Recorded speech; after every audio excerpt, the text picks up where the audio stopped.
दोस्तों, क्या आपको पता है अगर बियरिंग के अंदर इलेक्ट्रिक करंट पास होने लगे तो बियरिंग कुछ ही टाइम में खराब हो सकता है। और सबसे डेंजरस बात, बाहर से बियरिंग नॉर्मल दिखता है लेकिन अंदर साइलेंटली डैमेज होता रहता है।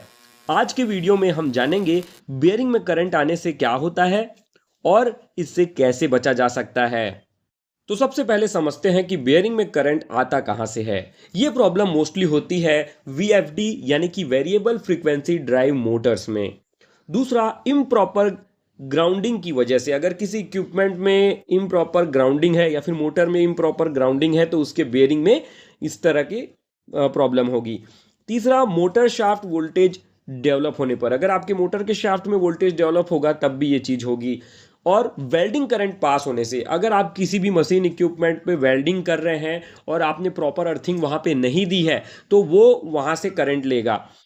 अर्थिंग इशू होने पर, अगर आपकी अर्थिंग में कुछ प्रॉब्लम है तो उसकी वजह से भी ये प्रॉब्लम होती है। जब इलेक्ट्रिक करंट शाफ्ट के थ्रू बियरिंग के अंदर से पास होता है तो रोलर्स और रेसवेस के कांटेक्ट पॉइंट पर छोटे छोटे इलेक्ट्रिक स्पार्क यानी कि आर्क क्रिएट होते हैं और वहीं से डेंजर स्टार्ट होता है। तो चलिए अब हम बात करते हैं कि अगर बियरिंग में करंट आ जाए तो क्या क्या होता है। सबसे पहले, raceways pitting small holes. Electric spark की वजह से बियरिंग रेसेस सरफेस पर, यानी कि बियरिंग के जो रेसेस है, इनर रेस और आउटर रेस सरफेस पर छोटे छोटे गड्ढे बनते हैं जिन्हें कि हम पिट या स्मॉल होल्स भी कहते हैं।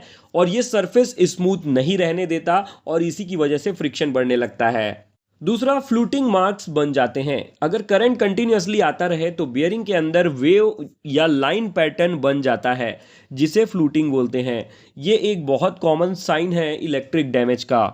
अनयूजुअल नॉइस और वाइब्रेशन, मशीन चलते वक्त घर या एबनॉर्मल साउंड आने लगती है, साथ ही वाइब्रेशन भी बढ़ने लगता है।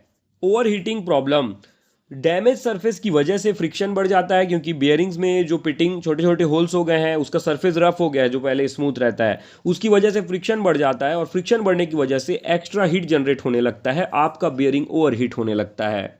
फिफ्थ है, ग्रीस जल्दी खराब हो जाती है। इलेक्ट्रिक डिस्चार्ज की वजह से ग्रीस की प्रॉपर्टी खराब होने लगती है और ग्रीस ब्लैक या फिर बर्न जैसा भी दिख सकता है और बियरिंग जल्दी फेल हो सकता है। अगर इस इशू को इग्नोर किया गया, बियरिंग अनएक्सपेक्टेडली सीज या फेल भी हो सकता है और मशीन शटडाउन तक की प्रॉब्लम आ सकती है अगर इस प्रॉब्लम को इग्नोर किया गया। तो चलिए अब हम बात करते हैं इस प्रॉब्लम का आखिर सॉल्यूशन क्या है। नंबर 1, प्रॉपर ग्राउंडिंग करें। Number 2, shaft grounding ring use करें। नंबर 3, इंसुलेटेड बियरिंग यूज करें। नंबर 4, वीएफडी फिल्टर लगाएं। नंबर 5, वेल्डिंग करते टाइम करंट पाथ को कंट्रोल करें, प्रॉपर अर्थिंग लगाएं। ये स्टेप्स फॉलो करने से इस प्रॉब्लम से बचा जा सकता है। तो दोस्तों, बियरिंग में करंट आना एक हिडन डेंजर है जो साइलेंटली बियरिंग को डिस्ट्रॉय करता रहता है। अगर मशीन में अनयूजुअल नॉइस है, वाइब्रेशन है या रिपीटेड बियरिंग फेलियर हो रही है तो इलेक्ट्रिकल करंट को इग्नोर मत करिए। आपके प्लांट में कभी ऐसी प्रॉब्लम हुई है?